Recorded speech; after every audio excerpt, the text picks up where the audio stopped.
Bom dia a todos os irmãos, irmãs e amigos.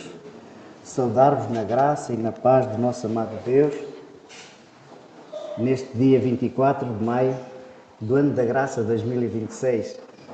O Senhor tem-nos concedido este privilégio, este grande e alto privilégio, de nos podermos reunir para podermos aprender da Sua Palavra, saber como é que devemos andar no dia após dia, para que assim nós possamos também ser motivo de honra para Deus, fazendo aquilo que Deus quer que nós façamos.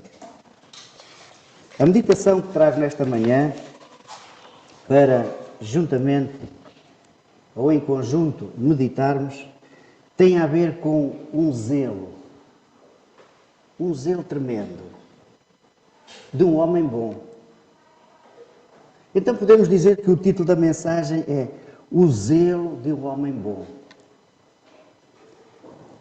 Vamos ler a Palavra de Deus, desde já começar por segunda carta que o apóstolo Paulo escreveu a Timóteo, capítulo 3,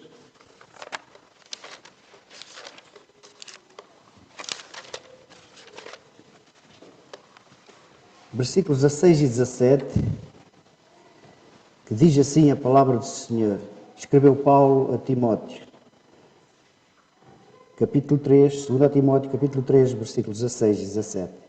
Toda a Escritura, devidamente inspirada, é proveitosa para ensinar, para redarguir, para corrigir, para instruir a justiça, para que o homem de Deus seja perfeito e perfeitamente instruído para toda a boa obra. Vamos agora a Crônicas, ao primeiro livro de Crônicas, capítulo 13, versículo 1 em diante.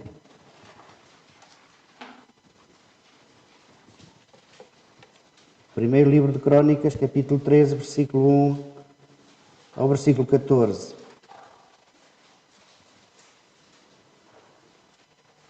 E teve David conselho com os capitães dos milhares e dos centos, e com todos os príncipes. E disse David a toda a congregação de Israel: se bem vos parece, e que vem do Senhor, nosso Deus, enviemos depressa mensageiros a todos os nossos outros irmãos em todas as terras de Israel, e aos sacerdotes e aos levitas, com eles nas cidades e nos seus arrabaldes, para que se ajuntem conosco. Tornemos a trazer para nós a arca do nosso Deus, porque não a buscámos nos dias de Saul. Então disse toda a congregação que assim se fizesse, porque este negócio pareceu reto aos olhos de todo o povo. Ajuntou, pois, David a todo Israel, desde Sior do Egito até chegar a Amate, para trazer a arca de Deus de Kiriat Jearim.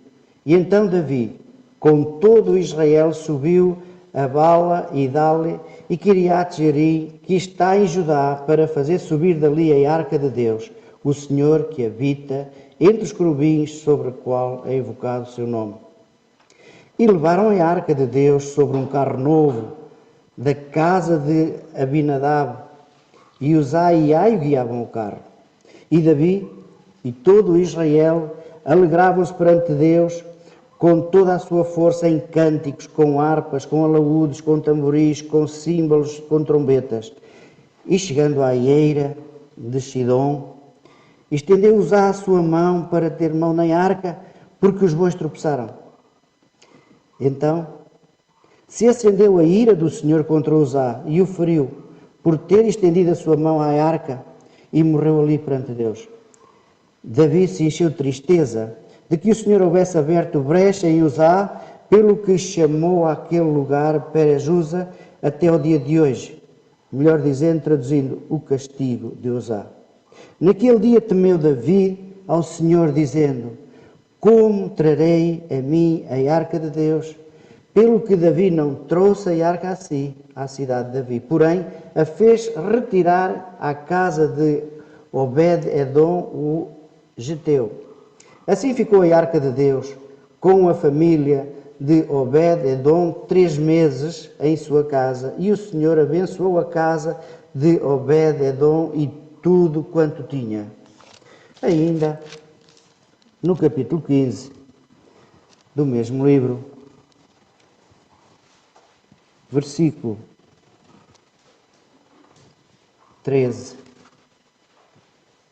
aqui mais uns poucos versículos, que diz assim: pois, portanto, primeiro, vós assim o não fizeste. O Senhor fez ruptura em nós, porque o não buscámos segundo a ordenança.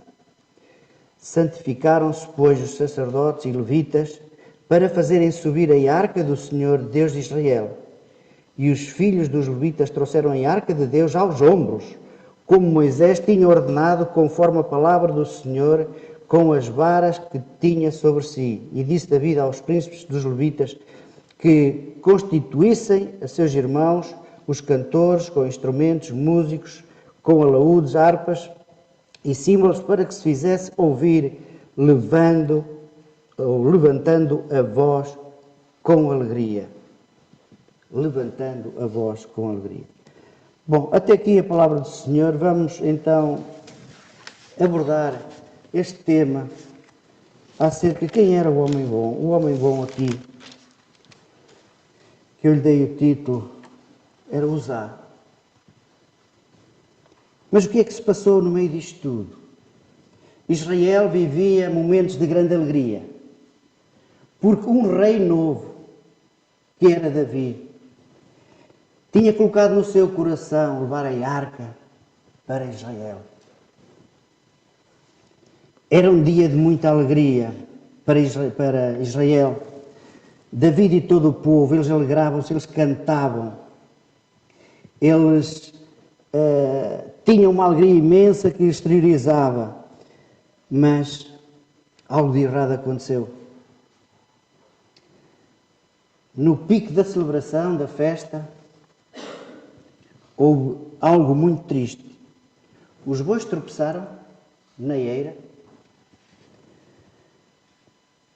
A arca que ia num carro novo ia a tombar. E Uzá, no seu bom senso, na sua boa intenção, mete a mão na arca para que ela não caia. O dia de alegria tornou-se em dia de grande tristeza e luto. O que aconteceu de errado para que se acendesse então a ira do Senhor, matando Uzá. Podemos dizer, Uzá, este homem bom, simplesmente queria proteger a arca do Senhor. Começamos logo de início com os gerros discriminados. Porque é que tudo isto aconteceu? Num dia de festa, de muita alegria, acontecer algo fulminante, algo triste, que deixou todo Israel triste. Logo no primeiro versículo do capítulo 13 da Carta de Crónicas, diz assim: E teve David conselho com os capitães dos milhares e dos centos e com todos os príncipes. E disse David a toda a congregação de Israel: Se bem vos parece, e que vem do Senhor nosso Deus, enviemos depressa mensageiros a todos os nossos irmãos em todas as terras de Israel e aos sacerdotes e aos levitas com eles nas cidades e nos seus arrabaldes, para que se juntem connosco. Ou seja, todos. Davi convidou a todos. Queria que todos estivessem. Primeiro erro. Neste ato tão precioso, quer ir buscar a arca do Senhor, que quer dizer a presença de Deus. Não está errado. Mas o que está errado foi como começou. Foi como começou. Como é que começou? Davi chamou primeiramente as pessoas importantes de Israel. Ele inverteu aqui a ordem das coisas. Ele chamou primeiramente os importantes de Israel. Ele consultou quem? Os militares.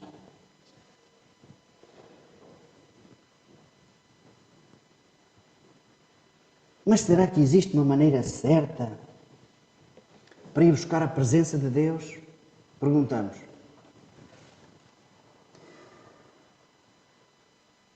Nós vamos ver qual é a maneira certa.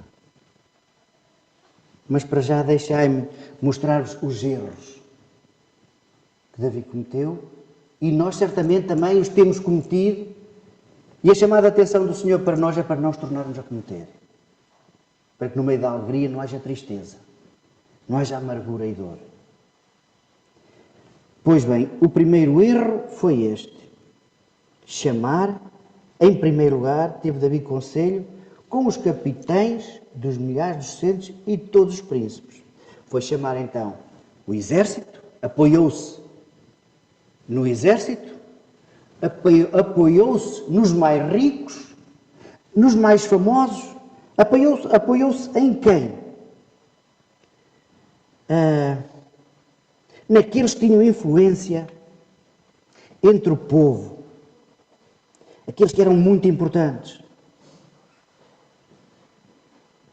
aqueles que de certa forma não precisariam de Deus, entre aspas, não conheciam Deus e nem lhe davam a devida importância, como que não precisando de Deus para nada.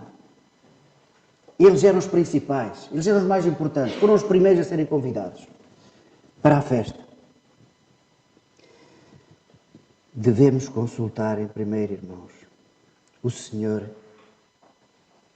Não há ninguém mais importante que devemos consultar a não ser o Senhor, em primeiro lugar, em primeiro de todas as coisas. Não memorizei, mas aqui há dias na televisão vi uma senhora, tinha sido eleita, não sei se primeira-ministra, se presidente daquele país, um país que fala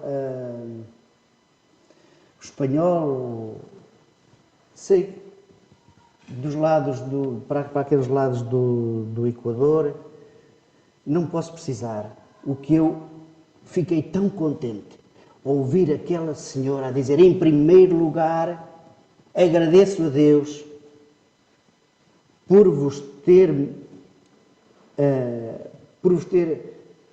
elucidado em votar em mim. Porque seguiremos sempre, em primeiro lugar, o Senhor e depois o povo. Também veio um crente dizer-me que tinha ouvido de uma senhora italiana dizer o mesmo, que em primeiro lugar o Senhor. E nós podemos dizer, será que esta gente tem Deus no coração? Para dizerem isto, certamente deverão ter. E nós temos Deus no nosso coração. Meteremos-lo em primeiro lugar ou guardemos-lo para o fim? Davi queria saber a opinião da congregação. Notem, primeiro juntou os mais importantes, chamou os mais importantes. Agora queria saber a opinião da congregação. Se bem vos parece, não é? E disse Davi a toda a congregação de Israel, se bem vos parece, era festa. E ele faz esta pergunta ao povo, se bem vos parece, vamos buscar a arca. Vamos trazer a glória do Senhor para o nosso meio.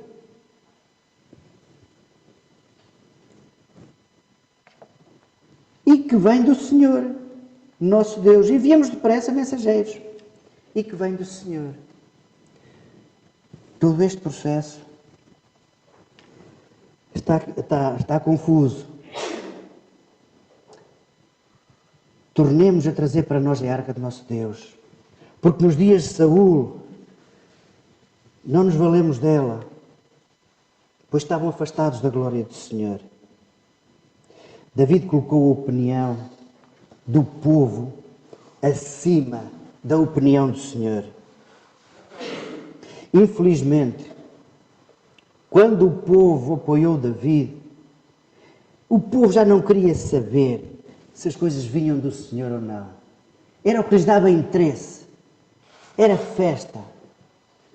Era aquela festa sem igual, aquela importância sem igual. Já não estavam a olhar para a glória do Senhor, Os seus olhos tinham sido desviados da glória do Senhor. Infelizmente, quando veem que algo agrada a toda a congregação ou a todo o povo, muitos líderes religiosos fazem coisas para atrair o povo, para atrair multidões, para atrair os importantes da sociedade, esquecendo-se do que agrada ao Senhor. Muitas igrejas hoje fazem isto da mesma maneira, fazendo tudo para agradar a congregação. Todos os eventos são para agradar a congregação. E a pergunta que se faz: e agradar ao Senhor? E buscar ao Senhor em primeiro lugar? Onde é que está? Em todos estes casos, David errou porque ele aceitou a opinião das pessoas em vez de buscar o Senhor. Diz-nos a palavra de Deus que Deus procura pessoas que o busquem, que o consultem, que ouçam a sua opinião, pois a palavra de Deus é perfeita e agradável. A segunda decisão errada foi colocarem a arca do Senhor num carro novo. Uau! Um carro novo. Vamos meter a arca do Senhor num carro novo. O que é que aconteceu? Consultaram ao Senhor para fazer um carro novo para transportar a arca? Mesmo se tivessem consultado o Senhor para fazer isso, certamente a resposta do Senhor já tinha sido dada antes. Muitos anos antes, quando disse como é que a arca devia ser transportada. Quando deu ordens para fazer a arca. E porquê é que estavam lá as argolas na arca? Porque é que ele mandou lá colocar as argolas na arca? Foi para colocar os varais. E porquê é que serviam os varais? Para colocar aos ombros de alguém. Não era de qualquer pessoa. Era aos ombros dos levitas. Era a eles que lhes tinha sido dado a autoridade para fazer aquele serviço. Puseram a arca de Deus num carro novo e levaram da casa de Abinadab, não é? E Uzá e Aios, dois rapazes certamente pulsantes, guiavam o carro, guiavam os animais com o carro.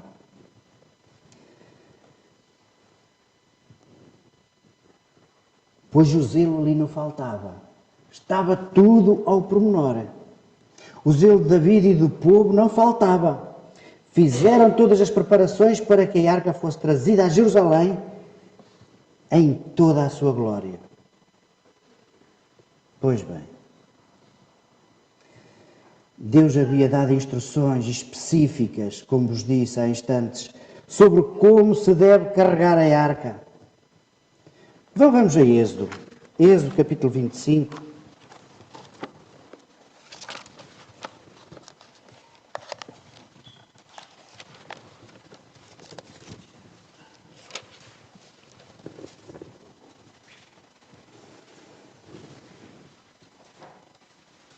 Versículo 10, Êxodo capítulo 25, versículo 10, diz assim a palavra do Senhor: também fará uma arca de madeira de cetim. O seu comprimento será de 2 côvados e meio, e a sua largura de 1 côvado e meio, e de 1 côvado e meio a sua altura. E cobri-la-ás de ouro puro, por dentro e por fora a cobrirás. E farás sobre ela uma coroa de ouro ao redor. E fundirás para ela 4 argolas de ouro, e as porás nos 4 cantos dela, 2 argolas num lado dela e 2 argolas no outro lado dela. E farás varas, ou varais, de madeira de cetim, e as cobrirás com ouro. E meterás as varas nas argolas aos lados da arca, para se levar com elas a arca. As varas estarão nas argolas da arca, não se tirarão dela. Depois porás na arca o testemunho que eu te darei. Para que eram as arcas? Para que eram as argolas? Para colocar as varas. Para que eram as varas? Para os levitas. Para os levitas transportarem a arca do Senhor. Era a vontade de Deus que a maneira certa de carregar a arca fosse pelos varais. Quando decidiram colocar a arca num carro novo, sabem o que é que eles fizeram? Desprezaram o mandamento do Senhor. Foi Deus que tinha dito de que forma era. Ao fazerem o contrário, é desprezar a vontade de Deus. O que é para ser levado tradicionalmente nas costas dos levitas não poderá ser substituído. Quando chegaram à eira de Quidom, estendeu-os a mão à arca para segurá-la, porque os bois tropeçaram. E tropeçaram porquê? Ao passar numa eira, é presumível que a eira estivesse desarrumada, pois se ela estivesse limpa para a festa, os bois não teriam tropeçado, mas tudo porque eles desrespeitaram a ordem de Deus. Sabendo que a arca de Deus era uma das coisas mais importantes para o povo de Israel, era o que é sagrado, pertencia ao santuário do tabernáculo. O Senhor proibiu fortemente que alguém dos congregados ou dos consagrados sacerdotes a tocasse ou até olhasse para ela. Poderíamos ler isso em Números, capítulo 4, versículo 15 a 20. Porém, quando os bois tropeçaram, usável a arca, com toda a sua glória e santidade, que estava para cair para o chão, onde seria profanado. A reação dele, desta pessoa, deste jovem, foi certamente não permitir que aquilo acontecesse. Mas quando ele decidiu tocar na arca, Uzá desprezou o mandamento de Deus. Era para não lhe tocar. Não era ele que devia tocar na arca.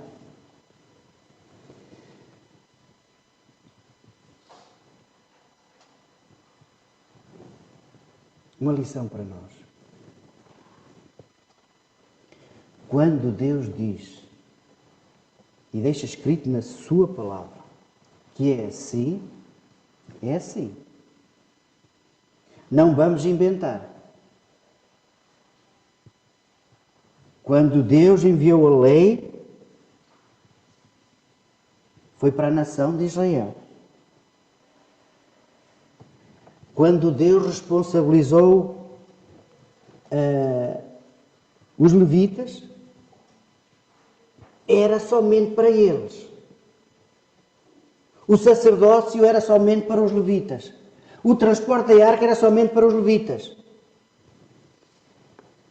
Não era para os outros.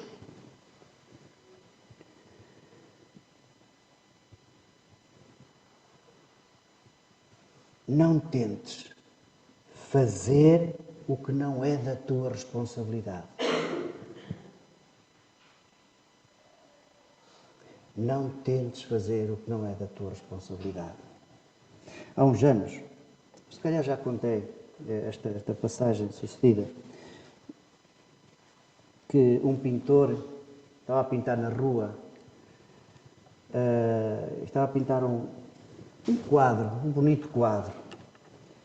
E, a dada altura, ele estava lá com uma série de dificuldades acerca de como havia de pintar os tamancos naquele quadro. E olhou, o seu vizinho era sapateiro, chamou e pediu-lhe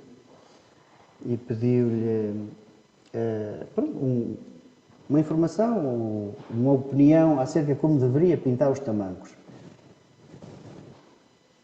E o pintor aceitou a opinião do sapateiro a pintar os tamancos.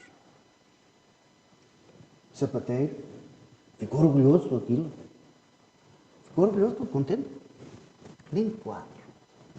Aquele pormenor fui eu que disse para colocar lá e fica muito lindo. Muito parecido com o real. Acontece. Passado algum tempo, o pintor, também entusiasmado na sua pintura, nos seus quadros, estava a pintar o rosto de uma pessoa. E começou a olhar, as pessoas passavam, ele começava a olhar, a ver qual a forma, qual a cor que devia dar ao rosto, no ângulo em que ele estava a pintar. O sapateiro vê aquele que andava ali para trás e para a frente. Chega ao pé do pintor e diz assim: olha, porquê é que não pintas ali as maçãs do rosto, estás ali um bocadinho mais rosa? O pintor dirige-se para ele e diz assim: não vais tu, sapateiro, além dos tamancos. Lição desta história: não havemos de ir além daquilo do qual Deus nos disse que era para nós. Não usurpemos o lugar que não nos pertence. Estes homens tomaram decisões sem pensar na vontade do Senhor. David estava preocupado mais com a aprovação do povo. E a reação de Uzá mostra que ele estava preocupado mais com a arca, com o objeto, do que com a vontade de Deus. Pois se eles estivessem preocupados com a vontade de Deus, sabiam que a arca não era para ser transportada num carro de bois. Quem procura a Deus, quem busca a Deus, tem que estar preparado para tomar decisões baseadas na palavra de Deus, na sua palavra, aos quais muitas vezes não vão agradar a ninguém, não vão agradar àqueles que estão ao nosso redor. O apóstolo Paulo também disse aos Gálatas, quando escreveu aos Gálatas, logo no primeiro capítulo, ele escreve isto assim, Gálatas capítulo 1, versículo 10 e 12, que diz assim: porque persuado eu agora a homens ou a Deus? Ou procuro agradar a homens? Se estivesse ainda agradado aos homens, não seria servo de Cristo.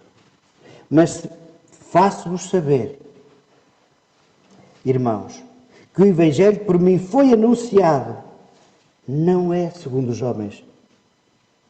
Porque não recebi, nem aprendi de homem algum, mas pela revelação de Jesus Cristo.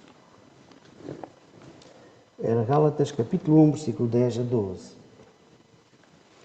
Pois bem, o apóstolo Paulo mostrou também aqui aos Gálatas que estava ali para agradar a Deus e não aos homens. Porque alguém veio e intrometeu-se, usando formas para que ficassem a agradar aos homens e não a Deus. E o apóstolo Paulo diz: esta é a mensagem que eu recebi. Não recebi de homem algum, recebi do Senhor. Estou aqui para agradar ao Senhor e não aos homens. Quem busca a Deus tem que cultivar pelo estudo da sua palavra, mente renovada, ao qual vai agir de acordo com os desejos do Senhor, em vez de ser agradar aos homens. O apóstolo Paulo também escreveu aos Romanos, no capítulo 12, no versículo 1 e 2, a forma como ele diz: rogo-vos, pois, irmãos, pela compaixão de Deus, que apresenteis os vossos corpos em sacrifício vivo, santo e agradável a Deus, que é o vosso culto racional. Não vos conformeis com este mundo, mas transformai-vos pela renovação do vosso entendimento, para que experimenteis qual seja a boa, agradável e perfeita vontade de Deus. É isto que Deus quer. É isto que Deus quer, cada um de nós. Que coloquemos o Senhor em primeiro lugar. Apresentarmos os nossos corpos em sacrifício vivo, santo e agradável a Deus. De que forma? O nosso culto racional. É, estão a ver as crianças quando são castigadas, dizem assim, agora vais ali para a parede e vais pensar na tua vida. Vais pensar naquilo que fizeste. O nosso culto racional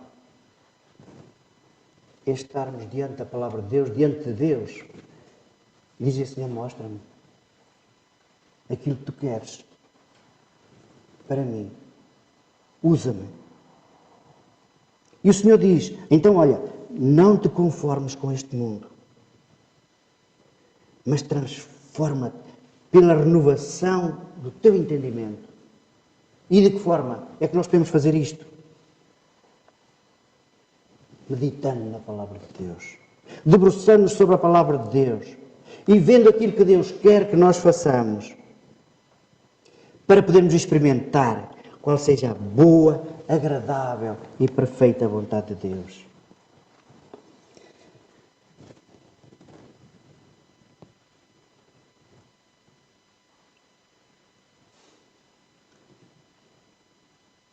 Davi ficou desgostoso quando Uzá morreu, porque o Senhor tinha feito aquilo. Certamente ele aí parou e pensou onde é que tinha cometido, onde é que tinha errado. E Davi temeu a Deus e disse, como trarei a mim a arca do Senhor? Crónicas, não é? Na nossa leitura, versículos 10 e 12. Como trarei a mim a arca do Senhor? Pois bem, David estava arrasado. Era um jovem rei. Estava arrasado. Um jovem segundo o coração de Deus. E estava arrasado porque não tinha colocado Deus em primeiro lugar. Não tinha consultado Deus em primeiro lugar. Davi perdeu um homem. Perdeu um servo. Mas aprendeu uma lição muito forte sobre a autoridade. Toda a autoridade vem de Deus. Mas o que é esta autoridade? A autoridade de Deus é o poder de mandar, de dar indicação e decisões ao povo. Basta crer. A palavra de Deus é a autoridade suprema. O motivo de Davi buscar a arca era um motivo nobre, mas ele violou a autoridade de Deus. Davi tinha achado que a sua maneira de carregar a arca numa carroça nova, e não pelos varais, que era algo especial. Porém, nem tudo aquilo que nos parece ser melhor que nós façamos é o que agrada a Deus. Nem todo o seu poder a Israel lhe conferia esse direito de alterar a forma como transportar a arca. Este pecado de Davi criou a situação que o levou até à morte, à tristeza naquele arraial. Podemos perguntar como conheceu, estou a finalizar, como conheceu a autoridade de Deus. Como conhecer a autoridade de Deus? Davi conheceu a autoridade de Deus desde o princípio, mas esqueceu-se. A chamada de atenção para não nos esquecermos é estarmos constantemente debruçados, para não nos esquecermos. Debruçados sobre a palavra de Deus. E a autoridade de Deus baseia-se naquilo que Ele nos revela da sua palavra. Notemos que não estava escrito na lei que eles não poderiam carregar a arca num carro novo. Não estava lá escrito isto. Isto nem tão pouco precisava estar escrito, porque quando Deus revelou a maneira certa de carregá-la, Ele já deixou de fora todas as outras possibilidades. A ordem é esta, ponto final. Não há nem mas, nem meios de mas. Nem se, nem porque. É assim que Deus diz, é assim que deve ser feito.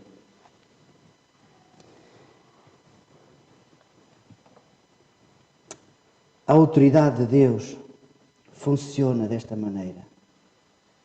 As coisas encobertas pertencem ao Senhor, porém, as reveladas pertencem-nos, para que cumpramos todas as suas palavras, como o Moisés escreveu, Deuteronômio, capítulo 29, versículo 29. As coisas encobertas pertencem ao Senhor, porém as reveladas pertencem-nos, para que cumpramos todas as palavras da lei.